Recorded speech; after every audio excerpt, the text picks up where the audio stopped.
Why become an Astartes? Why would one choose to become an Adeptus Astartes? While appearing easy to answer at first glance, upon further investigation it has a far more nuanced answer to it. Since the days of the Great Crusade, the Adeptus Astartes have been spoken of with reverence and respect. Humanity's mightiest warriors, travelling through the stars, protecting humanity from all the threats that face her. The great wall of flesh and steel, standing between humanity and the abyss. These tales have been spread throughout the Imperium during the days the Emperor himself walked amongst the stars, as well as logged in the Imperial history by the Remembrances, human scholars assigned to the Space Marine Legions so as to remember the deeds of the Astartes. This, without a doubt, has permeated the popular psyche of the average Imperial citizen. However, after 10,000 years of war and turmoil following the Horus heresy, this view of the Astartes has shifted and morphed over time. As the Imperium stretches across hundreds of thousands of worlds, so too does the possible view and perspective of the Astartes vary. Imperial worlds vary in technological level, ranging from highly urbanized worlds of dense cities and factories to feudal worlds bearing a comparable technological level to the era of ancient terror, known to antiquity as the medieval age. This will directly influence the population's overall view and perspective of the Astartes. A world bearing a relatively high technological level will have a view of the Astartes closer to that of a scientific triumph of the Emperor, whilst a world with a relatively low technological level will view the Astartes with a greater level of mysticism, believing them to be actual angels, children of the God Emperor, descending from the heavens. These factors will undoubtedly influence an aspirant's motivations to joining the ranks of the Adeptus Astartes.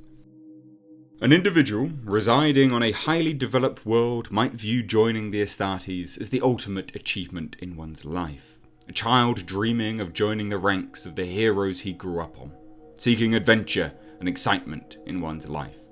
Whilst one growing up in a more primitive world might view seeking to become a space marine as a religious endeavour, serving a sacred duty amongst the stars, bringing honour to one's village and family. Not all, however, might seek to join the Astartes for such noble reasons. The fact that many Astartes chapters recruit from planets that have harsh standard of living for its population means that many potential recruits will not have the normal opportunities granted to other Imperial citizens.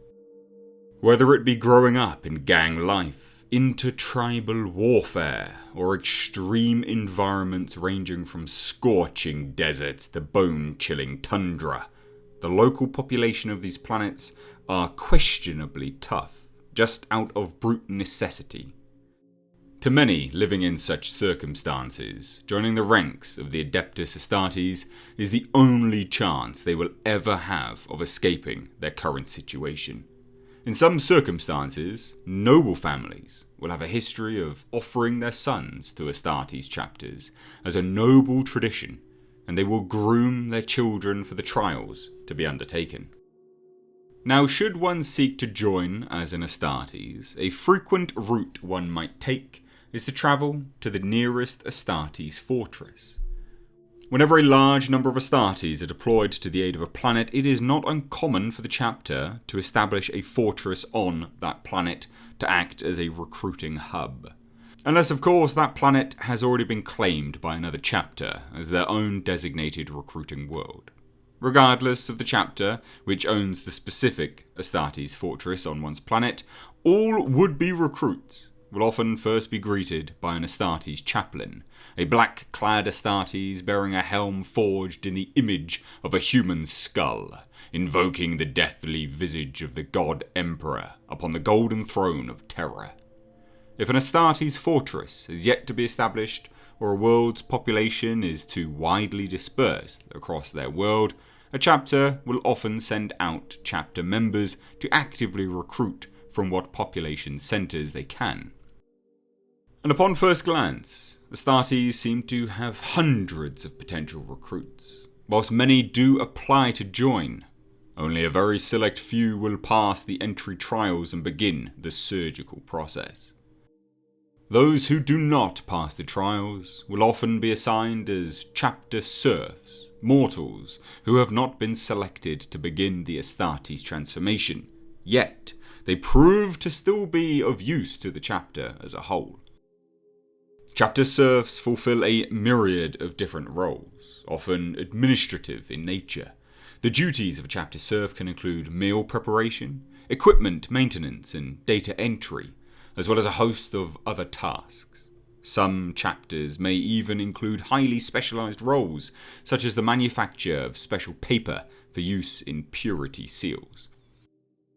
Other mere mortals may even fulfill military roles for a chapter, serving as starship gunners, munitions preparations within hangar bays, communications and navigation specialists. Some may even rise to command Astartes vessels, allowing for Astartes to focus on more direct military roles for the chapter. However, should an aspirant be severely injured to the point of no longer being able to serve any role within the chapter, often mutilated beyond the aid of bionics and prosthetics, or severe cognitive damage, the individual, in some cases, will be discharged from the chapter and sent back to their homes, which is often seen as a sign of disgrace. In some cases, the chapter will kill the individual and keep the individual's cause of death a secret to spare the shame of being rejected by the Astartes.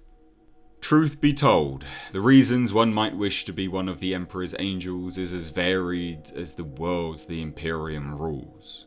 But one fact remains constant. The strong will succeed and the weak shall fail.